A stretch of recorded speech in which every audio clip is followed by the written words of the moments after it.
Reflections. We're here this period of time because next week we'll all be in Thanksgiving, and we're going to talk a little bit about Thanksgiving today too, because when we see Thanksgiving, it's what is it for, and we'll be able to do that. But today I happen to have with me two people that I've known in different reasons. One that I've known when she's been with St. Gerard, and another one I know when he was a coach.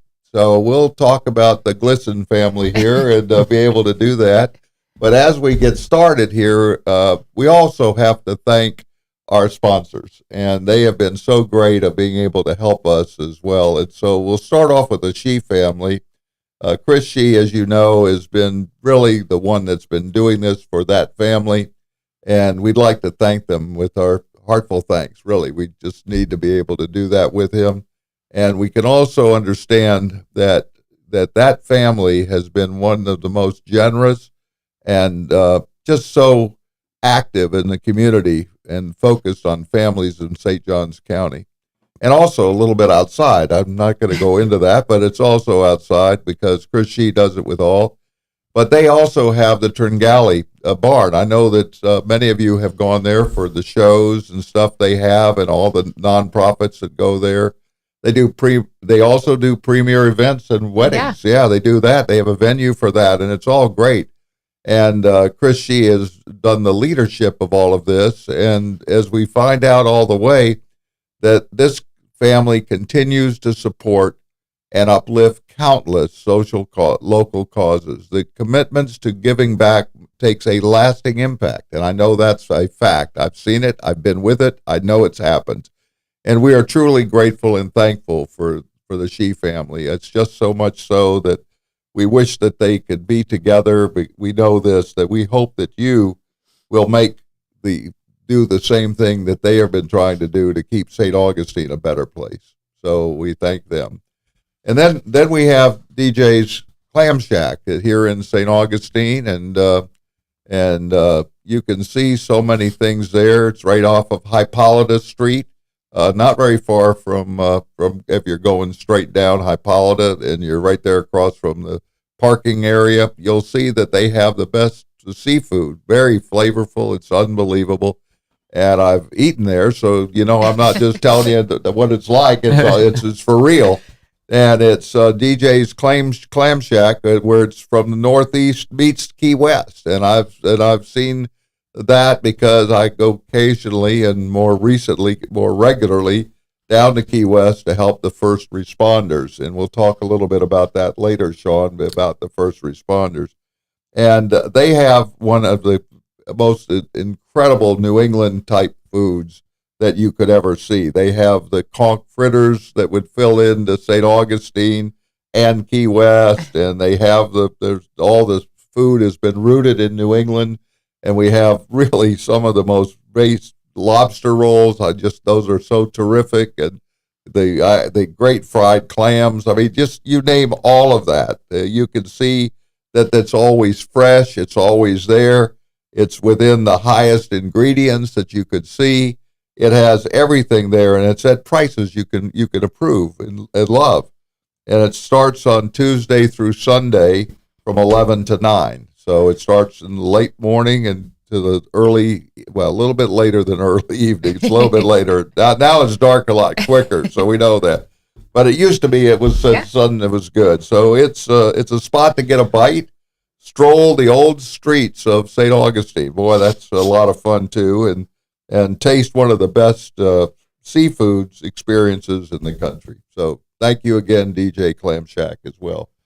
So we're going to start today with seeing what Brittany Glisson is doing with the St. Gerard, and I know all those stuff where it came through, and your older son and all of this. So I know all of that from your back time of knowing you. Mm-hmm. And then we'll switch over to you, Sean, and you'll see that happening next. And we'll talk about being the coaching and all of this. Exciting. And also being on the fires and being there and help them that. So, yeah, absolutely. Yeah, so we'll do that as well. But Brittany, let's talk a little bit about where where you're going since I've last seen you. Yeah. I was there at one of Chris Shee's place at Tringali, and I ordered some things, but I gave it back to you. I know. Yeah. And that very rarely does that happen, but we did appreciate it because we actually got to use it for our girls. Which That's was what I was wonderful. thinking. That's what I was thinking. So yeah, that was fun. It wasn't. I just did Your heart it was to be of help. Well, we love the support. That was actually our first gala. So now we've had our second since then, and we're coming up on our third in March. So okay, is that going to be at Tringali again? It will. Again, we just love Chris. We love the Shee family. They're phenomenal supporters of non-for-profits in our town, and what a great venue, right? It's beautiful. And ours is a little bit different. It's typically, obviously, you're at a barn, but we do Caribbean. So when we're talking about seafood and clams and all of that, I'm getting excited. But the whole thing, ours is just about having a great time, the good vibes, right? Great music, great fellowship, and just great food. You know, we really want to support our girls. Usually, you have a pastor that does the prayers there. Yes, and I think he has the same last name. Yeah, yes, he was actually my chairman for a little bit. So it's one of those things that, you know, this is the church Pastor Earl Glisson. Yeah, my father-in-law. So he's the senior pastor at Anchor Faith Church, and has just been a great supporter of St. Gerard campus since the beginning, and really kind of allowed me, or kind of strengthened me in my walk to the place where I actually could come into the position I'm in at St. Gerard campus. Yeah. That was the first. I got born again at 21 years old, you know. Wow. Well, at technically 20. I married this guy at 21. Yeah. But yeah, very thankful for his investment. But, you know, I've been with St. Gerard campus since the beginning, since I got pregnant at 17 years old and had my son, Logan. Sure. And graduated alumni class of 2003. And when I got born again, there was kind of this nudge to go back, like, to what can I do differently? What do I need to do here? There was this calling. And at that time we had just gotten married. We were starting our family. So I was very blessed to be home. You know, my ministry was really my children for many years, but I did advocacy and mentorship, and I was just the yes person. Anytime Miss Carol called, what do you need? I got you. You want me to speak? I got you. You want me to go and talk to the girls? I'm here. And then that kind of catapulted me into eventually when our youngest, Gavin, started school, I had a little bit more time and said, God, what does this look like? What is this going to be? And talked to Sean, and we prayed about it. And I just said, okay, God, I'm all in. So I started, that was a while ago. Gavin's 13. So at that point came in and just, it was interesting because God was really introducing me to all the facets of the organization. I was in the classroom with the girls, and I just love that. That's my heart, really. Well, tell us a little bit about St. Gerard. I know that's the name that's used for children, that a person has a baby. Yes. So I know that's how St. Gerard got its name. Yeah, he's actually the patron saint of birthing mothers. Right. Which it's a phenomenal backstory. But so St. Gerard campus is a maternity home and high school for girls ages 14 to 20. And everybody's like, oh my gosh, 20-year-olds. Well, in the state of Florida, girls can get their diploma, a real high school diploma, not a GED, up to the age of 21. So we allow, these moms coming in to finish their education with supportive services. Not every girl that comes to St. Gerard campus lives there. We have 5 available rooms in our maternity home, which is licensed. And really what we do is just kind of meet them where they're at. It's an individualized education plan. We bring in supportive social services. We have daycare on site, so that allows them to continue their education, feel supported. We're looking at, all the trauma that they're facing. I hate to use that and just generalize their stories, but a lot of us stepping into motherhood at a young age have gone through something. Sure. So we really want to make sure that we're supporting them in such a way that both of them are taken care of. One of the mottos is that we should love them both. Yeah. And I think that's kind of the hardship within the pro-life movement is I do believe there's a lot of supportive services to save babies. But we are really called to love mothers in such a way that they... And the fathers, too. Absolutely. That's one of our initiatives that we're beginning and has been on the heart. A proud mom of all boys and having grandsons, we can't discredit these boys. We cannot just discredit their role in the family. And so what I've seen over the years is we invest in these moms in such a way that they're rock stars in the delivery room. They're having these babies. They're so strong. You gave a different name for that group. Yeah, it's called REIGN. Right. So Reigning in Life. Yeah, REIN. REIGN. GN. There we go. So it's, just that stance that we want them to reign in life and be just mentored and equipped to step into that role too. And interestingly enough, this year alone, 3 of our fathers have really come in and they're hungry. They want to know, what can I do? How can I be better? How do I do this? And it's been, it's interesting. The program kind of is the best education. Yeah. It's going to let you know what the needs are. So this year with these young men coming in, it's just kind of this awakening that we're really called to love all of them, right? So That's right. in addition to our maternity home, our education program, and our daycare, we have a community care center, which I'm very proud of too. So we do supportive services to our communities, not just moms. We're looking at single fathers, grandparents who acquire all of their grandchildren. We want to make sure that anybody stepping into the role of parenting, whatever that looks like, that they're supported with whatever they need: diapers, wipes, formula, car seats, strollers. I'm not a hoarder. It's if things are coming in, I want to make sure they're getting out. Sure. So that's been awesome to see that develop, and just the relationships with the community, which has been so much fun. We get to walk this out with them. Right. Now you're right on US 1. We are right across from Target. Right. 1.7 acres. That's our promised land. But we are starting an expansion program, and hopefully we'll be groundbreaking in 2028. And where is that going to be? It's at that location. So closer to the other back end of Yeah. that? So we're actually, because of all of these codes, once again, best education. Now I do construction on the side, I feel like, and I'm learning all the terminology. We have to do underground retention. So we actually will build a brand new facility at our location. So we will go off probably site for a small period of time and have it licensed, and we'll still be active and running. Sure. And have our education program, daycare, everything there somewhere else while we are building, but we're essentially tripling the size.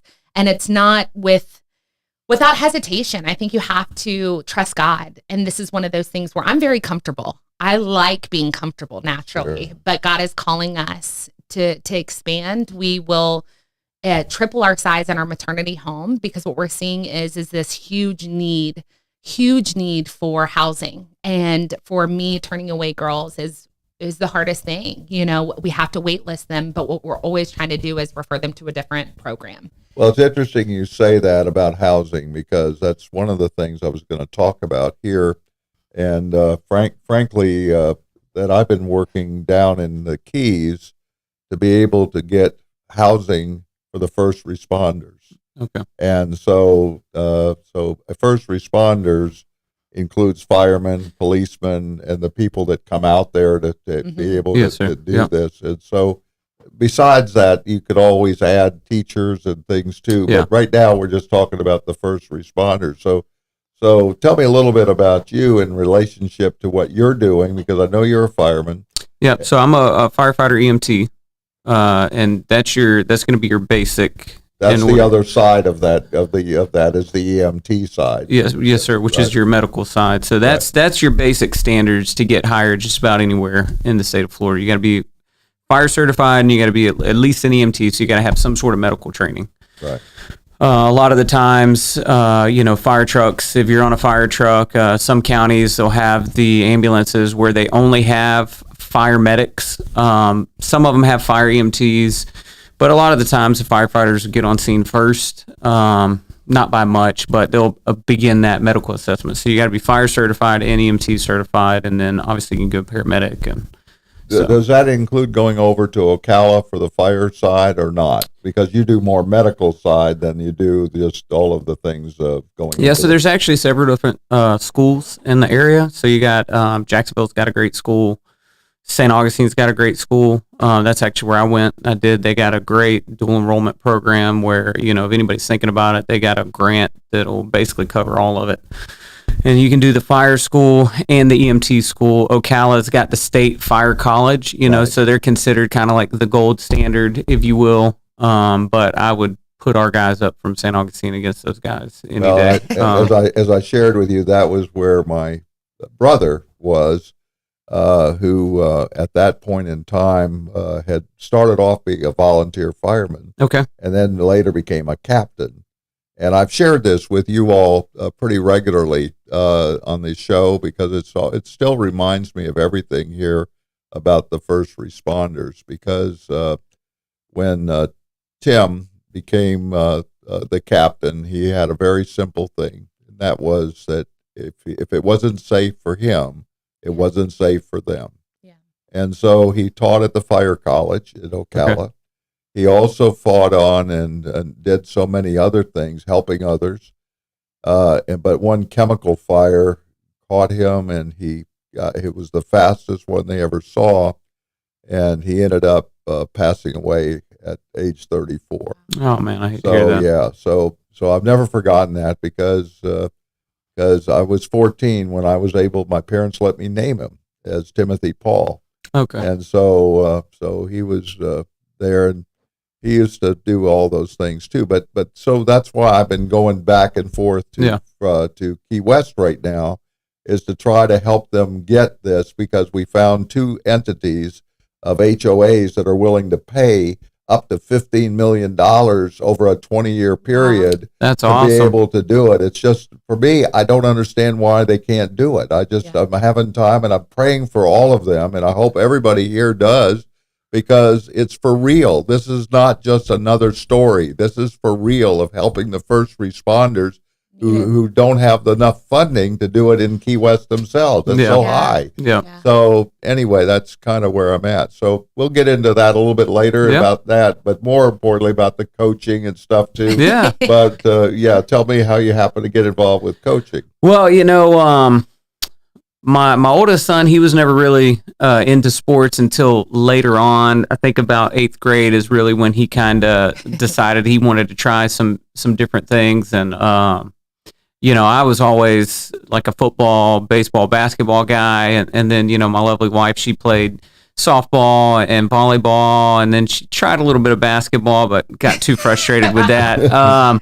So you did the PAL. I know you did the Police Athletic League. So Logan tried soccer, which we didn't know anything about. But then, we had our other boys, and so they kind of went the football and baseball and basketball route. So, just being out there and just wanting to, with how busy our lives are, that's an opportunity for me just to be able to spend more time with my kids, and then connection with the community as well, because you see, so many of these kids, and I think as I've gotten older and I've learned that, your kids really don't want things. They might portray that but they want time. They want your time. So even if it's not your kid, you can see in other kids, they just want attention, and they want that respect and that love. So, just being able to spend time with the kids and coach them up and just really build that relationship with the community is really what it's all about.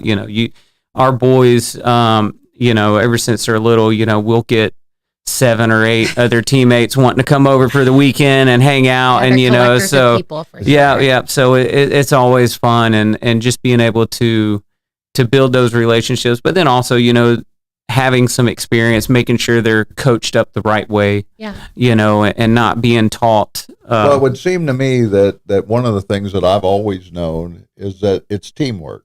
Yeah. And therefore, teamwork works in all areas. Yes. It helps with children. Yeah. It helps with women that are having a baby. Yeah. You need to have a team. Yeah. Because the best team is God himself. Yeah, absolutely. So, well, and the interesting part was, I think when Sean and I embarked on this journey of sports with our kids, it's a time commitment. It's a financial commitment. But one of the things that I loved, Sean is he's very good at his yeses and nos, where I'm a people pleaser by nature. I'm reformed. So I just say yes to everything, where Sean really is the one who prayerfully considers all. Right. And one of the things when we came in, he said, I was like, are we going to do this? And, you're going to be coaching. And I already shared him with the firehouse. And how does this look? And I never have any attention, But he just said, how are we going to invest in this next generation? Like, how are we going to do this? And he has been a yes to a lot of boys in this community as far as coaching them. I know that we run into, when you coached a Beacon of Hope, I think our youngest or our oldest was in like elementary school. He's just that yes, because he sees the investment that needs to be made in this next generation of men. And still, I mean, we had one of our youngest son's teammates over at the house all weekend. So we're just yes people. Sure. It's about investing in his time, and I'm very proud of that. And he's a phenomenal coach. We are a little, we're definitely loud people. You remember. We can get a little rowdy. We're competitive. We're competitive. That's the right way to say it. That's competitive. Yeah. That's it. So it's fun. It's definitely a call on our family for sure. Well, as we speak about all of this together right now, now we're connecting up really a real reflection, because it reflected me when my grandson was playing on the same team with you. Yep. And as a result, that it was fast and they could run up and down and do all these things. Yeah. And- Yeah. but they worked together. Yes, They sir. worked together. Yeah. And I think that's what we all should do. Yeah. We should do that, not only for sports, not only for helping children, but for ourselves. We should work 100%. together. Yeah. And no matter what color, what religion you're in, we Gotta still work can together. work together. And that's the place that I think God has led us to, but we don't do it. We tend No. to have our own self. Yeah. That makes that so much harder, because if you don't do this and have your neighbor and love them as you love yourself, Yeah. then how do you possibly get through all this? Exactly. Yeah. So Community is such a big part of our walk as believers. I think it's important for us all to understand that the scripture that comes to mind is run the race, you know, and run it with perseverance, and like you're going to obtain a medal, right? I think Right. that is that part of, we're all called for specific purposes, but if we do our part in the kingdom to advance the kingdom, and come alongside each other and support each other, I think even there can be backbiting in churches, and even we're so hypercritical of each other. And it really is, the world wants to make us all adversaries. We are competitive, right? Sean and I are very competitive, but there's a right way to be and there's a wrong way to be. And when we come together, it just benefits all of us. I remember years ago that you had one of the other churches Uh-huh. that was from Jacksonville that brought things here in a mobile type Yeah. thing of being able to do that. Yeah. I forgot the name of It was actually the LDS church. So I think they picked, I want to say 3 or 4 nonprofits, and it was this amazing thing. They do it all over the nation, and it's kind of like a kiosk. Like you go in and you can pick different items to support the organization. It was phenomenal. But that's where I think coming to St. Gerard campus and being ecumenical in the sense of, we want to be supported and be supportive to all the different ministries. So seeing our churches, our local churches all over northeastern Florida come in and support our girls. You know, currently I have 13, and so add all the babies and pregnancies, and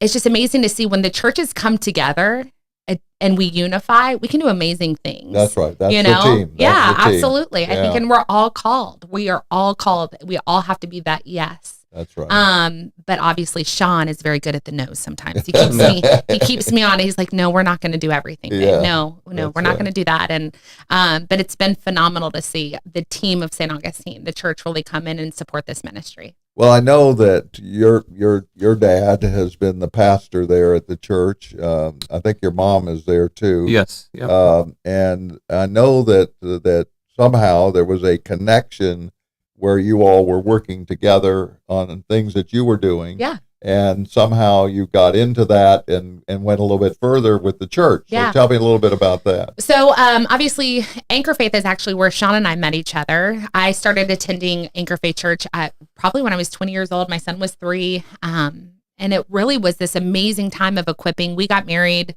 when we were 21. How old were you, 19? I was 20. Oh, okay. Well, you know, ooh. So we're at 19 years now. So I think the amazing part was, obviously there was this call on me at a certain point, and understanding that, especially being post-abortive and going through classes at the church, and then ultimately being able to step into a role of leadership there. But we've always done supportive ministry at the church in some capacity. We've worked with the children. Sean was an usher for a time. But I will say one of the coolest parts about Sean was, you know, when we got married and I got born again, I was exposed to this, you know, pastoral family where they've done great things and they've traveled all over the place. And I'm like, Sean, where are we going? Like, where are we called to be? And he said, we're called here.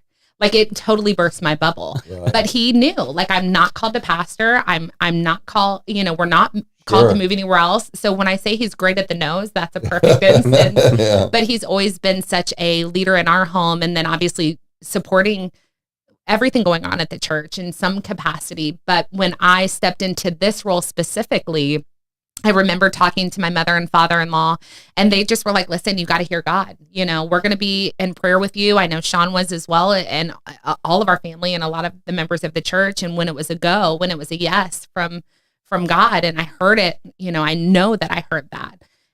It was, what do you need? Which is such a phenomenal thing to hear. Because when you step out you're going to do this thing and it's awesome. And then the reality of what that actually looks like hits. Yeah. And like, you're looking at bank accounts and you're looking at, governances and licensing, and you're like, what did I do? They were always just supportive and just saying like, we got you, we're praying for you. And so that has been probably the greatest development, is just the support of that. But we are actually a mission of St. George campus is a mission of the church. We are not a ministry of the church in a sense, but they do monetarily support us monthly. One of their pastors actually comes and pours into our girls, and we love that. And even one of my Kingdom Institute graduates, who we went to Bible college together, and he attends church there, teaches math at my school. So I think that in addition to multiple people that work there or have volunteered there. So I think that really is the church in action and coming alongside. When it's a yes for an individual, a lot of the time the church is coming alongside, and to support them however, but it is that cheering them on, like, you got this. Right. And I think when we look at all of these things, we see so many different things that are so hard to really even think about, because as soon as you see one thing, and that's you all too, sitting that I know about you, because I don't know you in person, but I know that you are listening sometimes and also watching. But I understand that you are looking yourself to see where you are in relationship with God. And I think I'm really at a place that I want to do a poem that I did for today. Okay. That I didn't know when it comes about. I don't know that. It just happens when we get to this place. And it's about basically healthy reflections. Amen. And so let me pull that up, and then we can have some more discussion about this as well, because I think it has taken me to be where we need to be as well with God. And so let me just go up here and do this, and maybe it'll finally get going here. All right, one more second. Yeah, they see it. It's not so easy when you're trying it's to never do this. easy. No, not at all. Not at all. Listen, do you have an iPhone? Yeah, that's what I have. So here it is. Oh, there you go.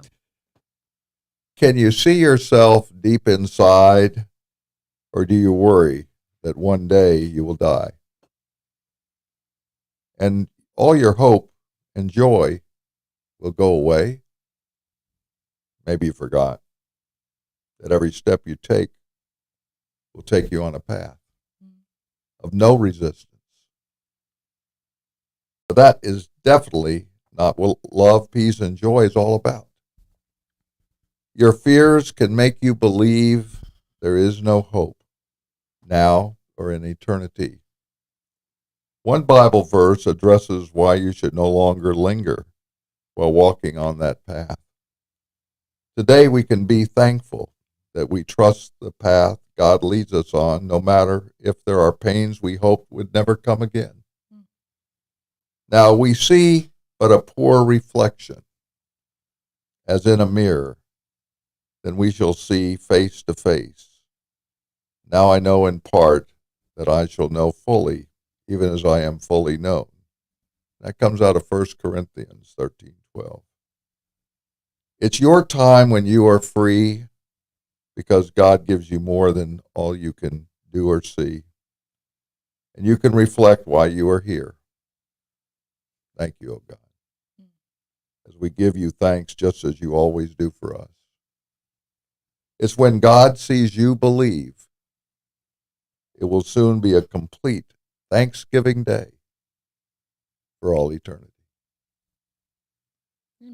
So that was this morning. So and I love your poems, by the way. I get them every morning. Yeah. And I appreciate it, Well, it's not mine. It's really somewhere that gets into where God leads me. Yeah. And just like it was today. Mm-hmm.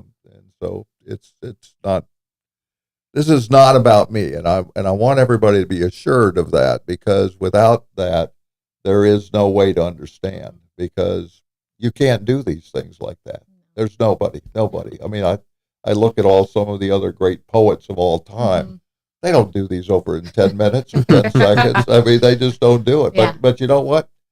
If you look at the Psalms, yeah, you can see that those Psalms had to be done immediately. Yeah. They had to be done immediately. Yeah. And there had to be a way that God gave them those thoughts to be able to do it. Even the 23rd Psalm. Yeah. I mean, how could that happen so easily Mhm. and tell you stuff in the future Exactly. and tell you stuff in the future? Yeah. Because in the Old Testament, and I don't care whether you're Jewish or Muslim or English or Christian or anything that you do, you can never miss these type of things that are in these prayers, Yeah. that are also in these are poems. Yeah. And they become so powerful. It's almost like having a song. Yeah. A song, Well, that's what Psalms is. that's what it is. So, And I mean, Psalms number 1 is my favorite. I've always heard, you start your morning with the Psalms, you end it with a Proverbs. right. But one of my favorite things, just when you're listening to David, and it's essentially his love song, and and also going through trials, and we're talking about that in your poem today. I mean, when you're saying yes to a walk with God, we assume it's going to be easy. Right. It's not. And it's not. It's not. It can be. Absolutely. There's great it- seasons yeah. and there's great hardships. I know we've been married 19 years. We've been together 20 in February. And this has been hard. There are seasons where it's been hard, but it's worth it. And I think that that's the biggest thing. But when David, I love, there's a psalm and he talks about, he says, my Father, my Lord, my salvation.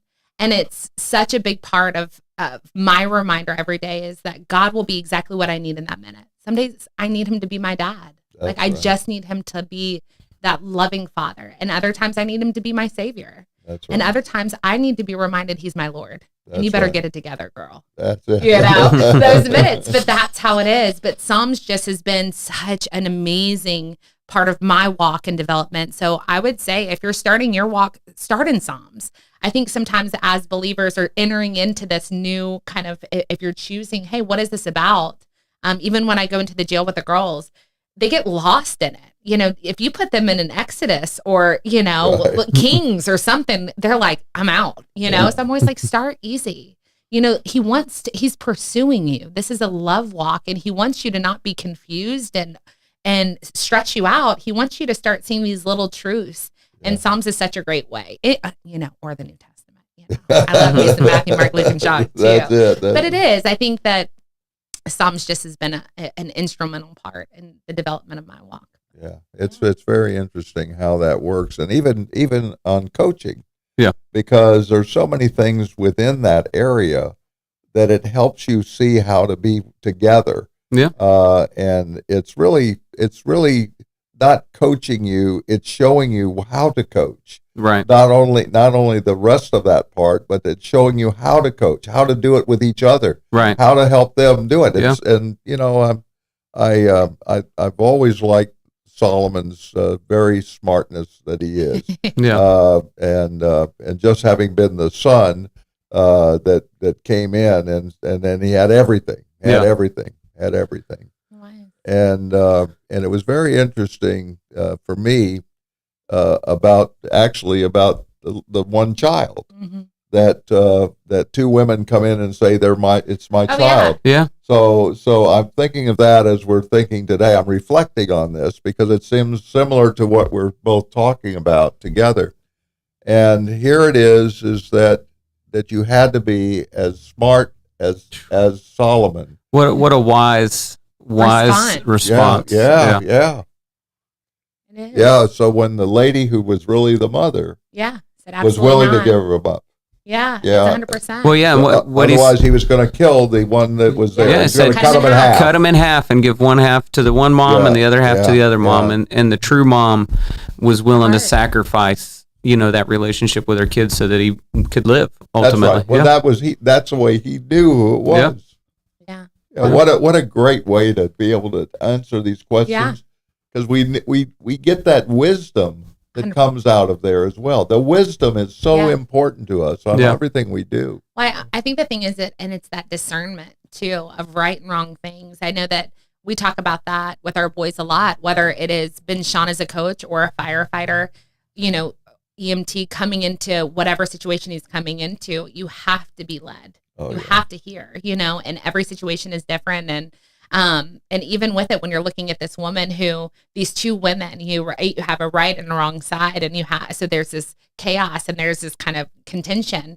I mean, how many times have you done that with your players where, whether you're teaching them these valuable things to walk through, how to walk in integrity and righteousness and do the right thing, like as men, as women, whatever it is, we're going to do the right thing. Not because it's always easy. That's right. But it's the right thing to do. And I think that has been our call for our boys, because I'm going to tell you, we've never had to bring it to that level of like, hey, I'm about to cut this thing in half and whoever's telling the truth. Right. But when you have 3 boys in a house, man, things can get wild. Things go missing and you're like, it was mine, or whatever the case is. And you're like, okay, who's telling the truth? And they usually tell you, whether it's eventually. Exactly, eventually. And I'm sure there's a lot of stories that we have no idea about. Yeah. I'm sure we'll find out later.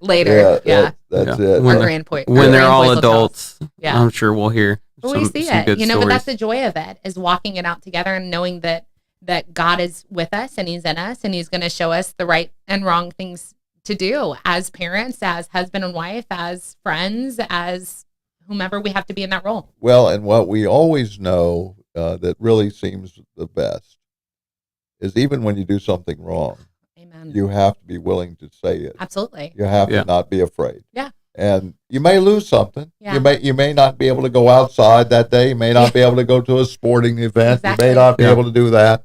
But you know what?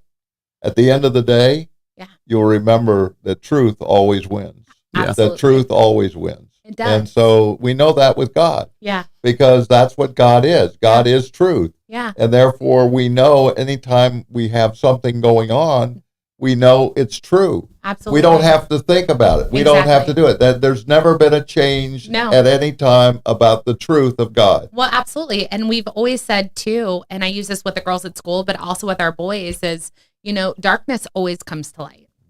And we say these statements and people who maybe are not believers, or they're like, oh, no, I mean, it's just, think about it. And if we've always looked at it, the sense of, if you're in a dark room and I light a match, all of a sudden there's an exposure, like you can see what's going on. Right. And we've always told our boys too, I mean, how many times, number one, I always tell my boys I'm God's favorite. I know that we're all God's favorite, but I have to believe I'm God's favorite. Right. And I've told the boys their whole life, listen, we can sit here for 5 minutes or 5 hours. Right. And I have a discernment. The Holy Spirit is in me, and he's going to let me know the truth. So you can 5 minutes or 5 hours, and we many a couch meetings in our house where I'm gone for a few hours. But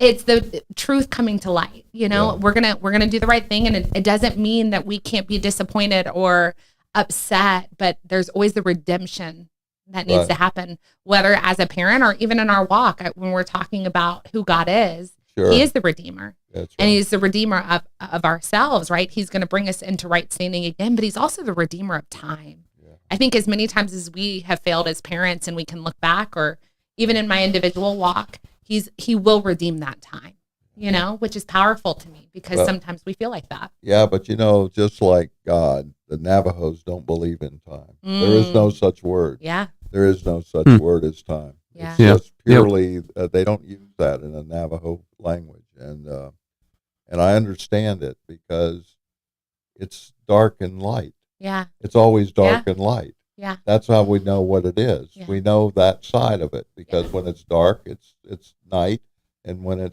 but sometimes it's in the middle of the day. Exactly. And so we sometimes have both. Yeah. And so then you have to find out, where is the light? 100%. Where is the and getting light? back to that place. I think that we were talking about it yesterday. This huge thing of YOLO, like you only live once. Well, we're not. This is eternity. So it's, and whether you accept God or not. Exactly. We are paying something forward eternally, and the things that we do now, honestly, in this minute in our walk in our life, affects generations to come. Right. Positively or negatively. So I think that they're, like you're saying, time really is no time, but it's eternity. It is. It just lasts one after the other. If you kind of look at the universe itself, where's it end? Yeah. Where does it end? We have no clue. No clue. We can't even see far enough. You're going to get him started. Sean he can get on some conspiracies too. Y'all. It's about to get real exciting here. I like a good conspiracy. Yeah, that's it. No, it's but that's the marvel of all that he's done. When we think about it, and it kind of can get us off of ourselves a little bit too. I think naturally, everything that we experience is the end of the world. It's all self, right? Right. Everything that I feel is the most important thing. But when you look at, especially as it's starting to cool down at night and you're walking outside and you see all of the stars, and he's so great because I can't see without my glasses half the time, but he's like, do you see that?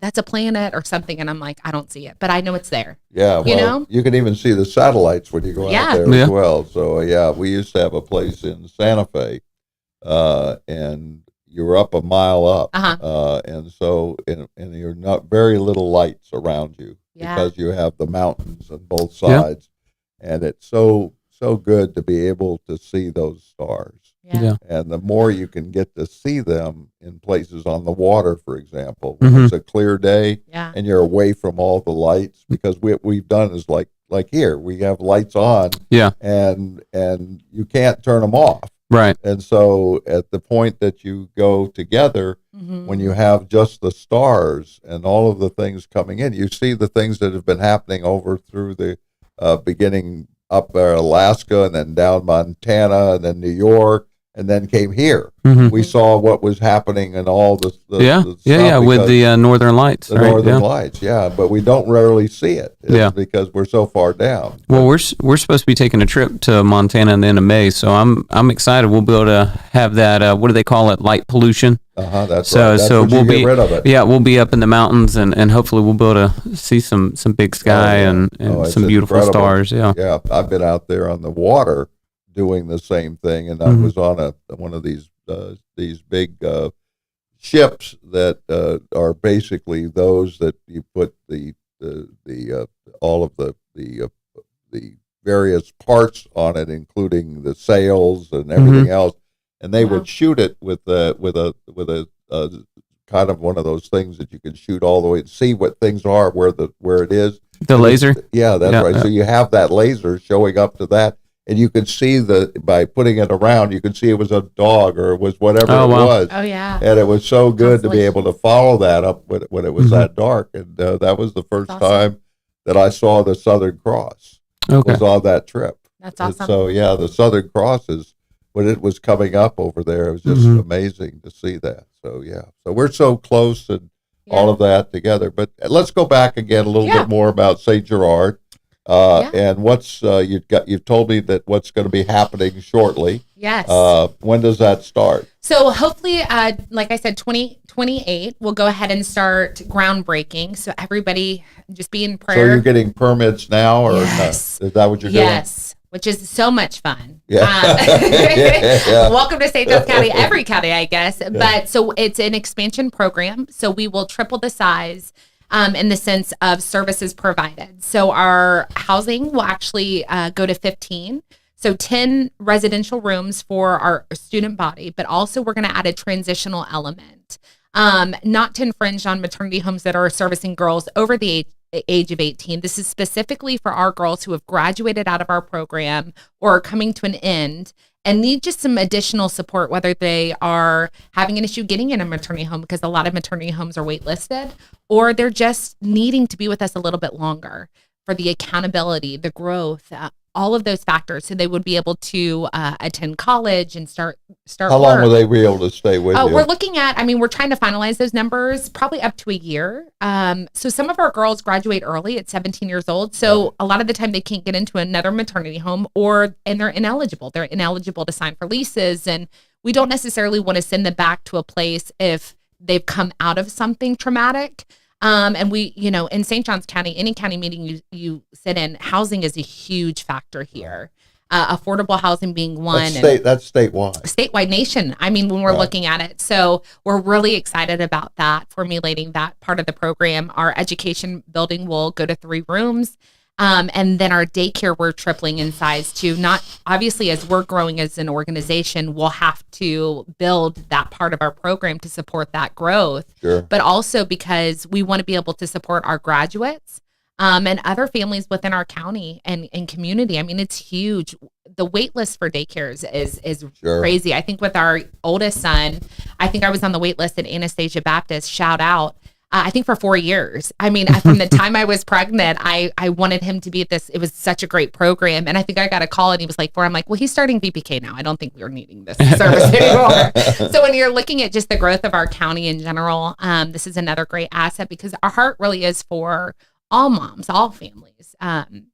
So that's going to be awesome.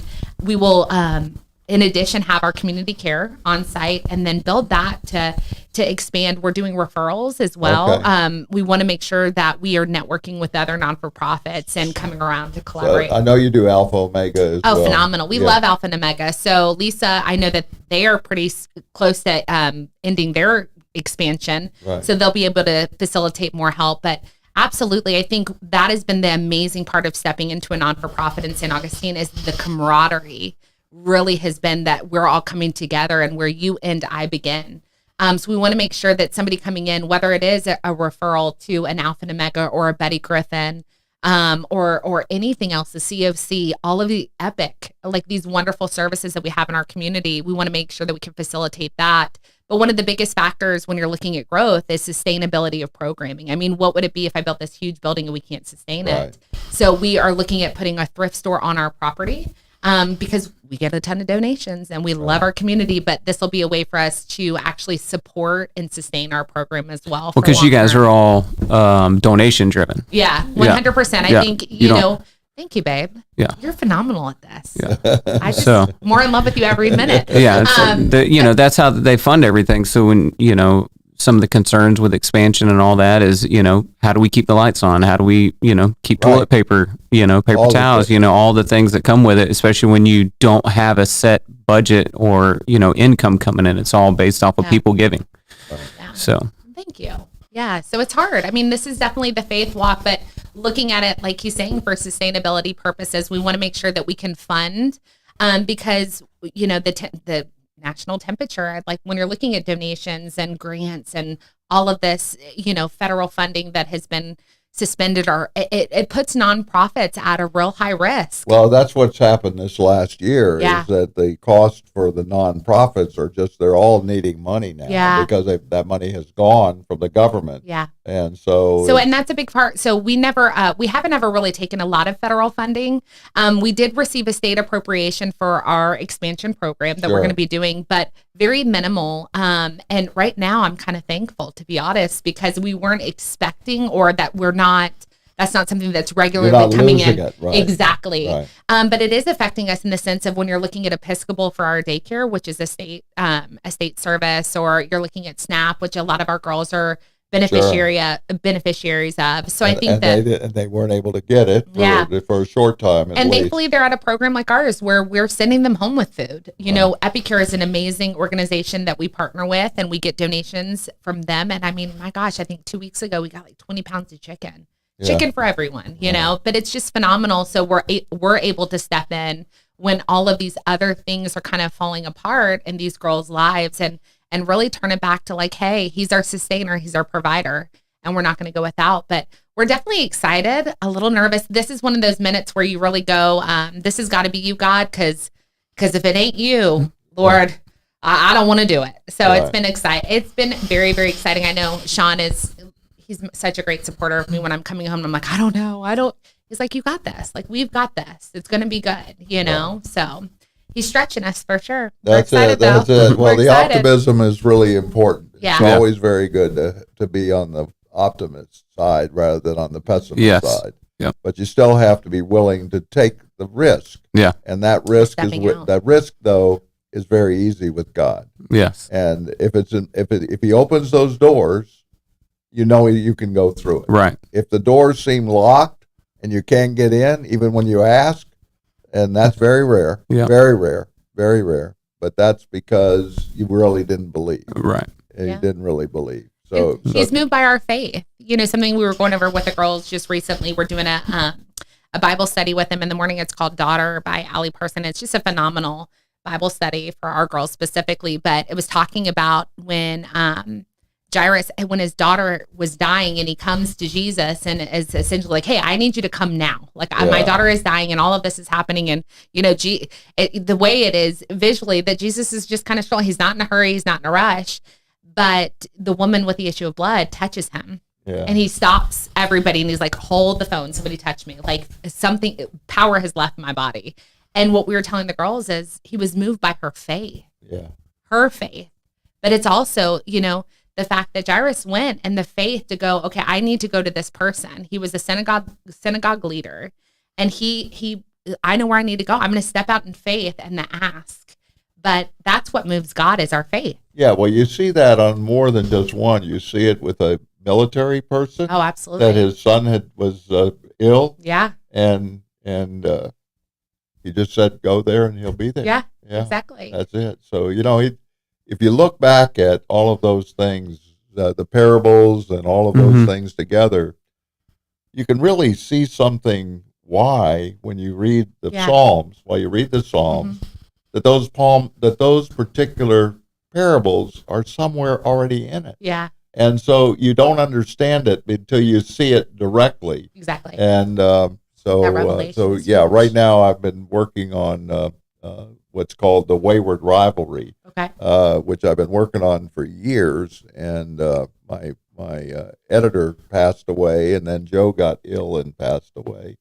So it really had slowed me down of finishing it because I'd already written it several times, and I just needed to have it edited and things. So it's taken a while, but it's the same thing where you have the two brothers, and the one brother comes home after giving up, and the other one just kind of, if you look at the painting by Rembrandt of the Return of the Prodigal Son, you'll see that he's just standing there. It doesn't matter to him. He's looking for what he can do. Yeah. And he says, but you never did this for me. Yeah. When in fact he had everything. Yeah. Right. He had everything. Yeah. So once you know that you have everything with God, Yeah. you won't ever have to worry. Exactly. And that's really what you're talking about Yeah. right now, is that 100%. if you rely upon him, Yes. no matter how you do it, whether you're doing it because you can't see because of the fog, Yeah. and yet that's what he wants you to do, Yeah, because you it's hold his trusting him. righteous right hand. Exactly. Yeah. That's it. That's Yeah. what he's asking. I think that one of the things too is he's never asking for perfection. He's Right. asking for submission and just going, okay, I am going to step out in faith in this area. I am going to trust you. I am going to do whatever you're calling me to do. And that goes back to even being a coach. I think one of the best things we can do in the natural is teach our children what right submission looks like. Stepping out. I trust you as a coach. I trust you as stepping out when it's done correctly. And I think that sets us up, because ultimately we have to submit, right? Absolutely. To our Yeah. walk, for sure. Yeah, So, because without walking the path with God, you can take your own path, yeah, but you don't know where you're going. Right. With God, you may not know where you're going, but He Yeah. does. exactly. Yeah. The trust. Yeah. That's it. That's the difference. trust and the faith. Yeah. That's the Yeah. difference of it as But well. I think that's what we've done too for 19 years. I think, we were talking to our oldest son just recently and just saying, there's been definite seasons where if we did not have a relationship with God, I don't know if we would still be married. Right. You know, but that's I the don't- truth with all of that. That's Absolutely. true. Yeah. And that is what has kind of kept us together, and really formulated our path, Right. and Without God, you cannot do it. You just No. cannot, because we always have our own way of looking at things, Mhm. and it's not our Yeah. thoughts, because His thoughts are always greater than ours. exactly. Yeah. And that's what we know. That's Yeah. what we know. It's real simple. Yeah, and we're two imperfect people, That's and right. we're very different, Yeah. very, very different. Like he's even coming in, he's like, I don't talk that much. I said, you'll be fine. You'll be fine. But just totally different mindsets and thought processes. And here God had this plan, and what an amazing thing. Like when we're talking about looking back at the faithfulness of just, before even our lives began, God had a plan for us to come and come together and walk Right, this out. right. And it's just amazing. Well, it's amazing. it's amazing how He puts people together. Yeah. And it's almost like you've met them forever. Yeah. Right. And I know that's the way it is with us. Yeah. With you, just Yeah. the three of us Yeah. together. It was not like we were strange people. Yeah. It was very easy to see that we were together, Yeah. even back at the time you were coaching. Yeah. We never. Pal flag football. Yeah, that's Yeah. right. That's right. I So remember much all fun. that. Well, and that can only be done with God, Absolutely. because there's a lot of people that are very brilliant. They're Yeah. very brilliant. I mean, I've seen them. I've been with them, and they're just amazing to be listening. Mhm. But sometimes they forget about where they are. Yeah. And for us, it's all about practice and where we are together as individuals. We can do the things that we think are so much better, and we know that at periods of time you find that your lives are very tough, and you know that. And when you think of this, you have someone to depend upon, and without God, you don't. And you have neighbors, you have friends, but how many of you are willing to take that on to be on the other side?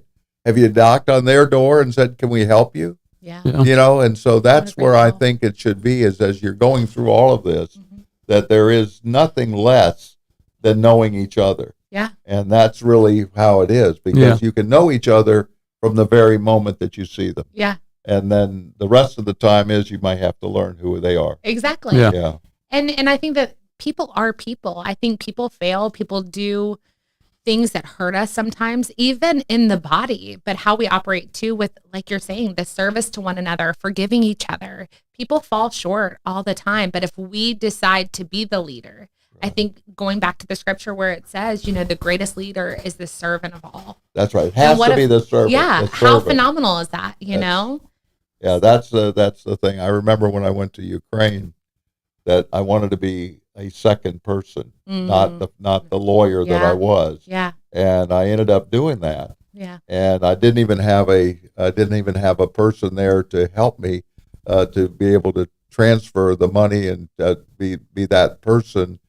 And later, this one translator was a teacher, and she didn't have a place to go. Mhm. Yeah. And so they put her together with me, and we've been friends ever since, Awesome. back in Wow. 1990s. That's awesome. And so Yeah. that's when I was in Ukraine. Wow. And so when you trust God with faith, Yeah.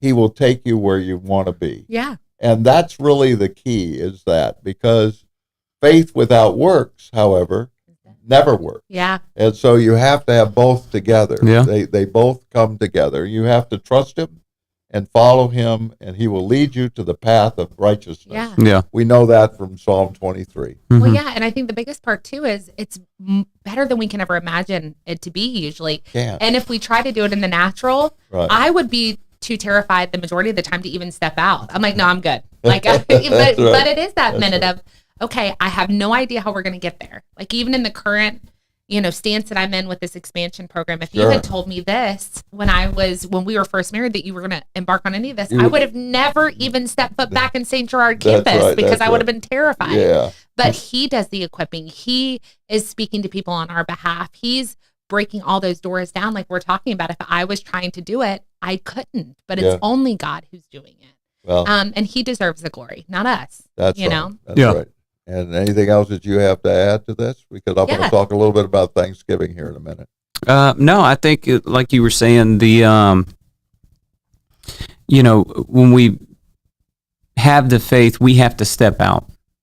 When God gives a situation, how does he reward us? Well, we have to show him that we're ready. So by stepping out and taking that action, that shows God that we have faith in him. That's right. And I think that's important, because we say all these things, but you have to, Doer. you have to be a doer. You have to say, okay, Lord, I trust in you, so I'm showing you that I trust in you by taking this step.